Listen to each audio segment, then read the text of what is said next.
ஆ. நம்ம யார் வம்புக்கும் போறதில்ல, யார் தும்புக்கும் போறதில்ல.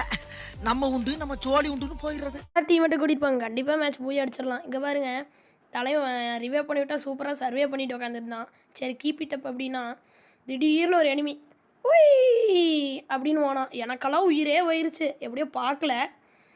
நான் அப்படியே ஷாக் ஆயிட்டேன். அதுக்கப்புறம் இங்கே பார்த்தா இந்த பாட்டு நாய் வந்து இந்த முதலவோட சண்டை போட்டுருக்குது. இது கூட சண்டை போட்டால் அவன் கண்டிப்பாக அவுட் ஆயிடுவான்னு எனக்கு தெரியும். இது எத்தனாவது ஜூன் நினைக்கிறீங்க? லாஸ்ட் ஒன்றில் சண்டை போட்டுருக்குது பாட்டு. கடைசியில் பார்த்தா அடி வாங்கி செத்து போயிடுச்சு. இங்கே பாருங்க எப்படி சாவறான்னு பாருங்க நீங்கள். எனக்கு மனசே விட்டுட்டேங்க. இந்த மேட்ச்சு எவ்வளோ மைனஸ் தெரியுமாங்க? இந்த நாய் கூட விளையாண்டு இவனை பாருங்க. இவனை மாதிரி டீமெட்டு வச்சுக்கோங்க. அந்த பாட்டு மாதிரியெல்லாம் கூட்டிகிட்டு போகாதீங்க. திடீர்னு வந்து விழுந்துச்சு. டீமேல்னுச்சு. அவ்வளோதான் முடிஞ்சிச்சு. இல்லை ஏழை இப்படி பண்ணுறியே கிறுக்கு மெண்டல் பயிலுலா செத்த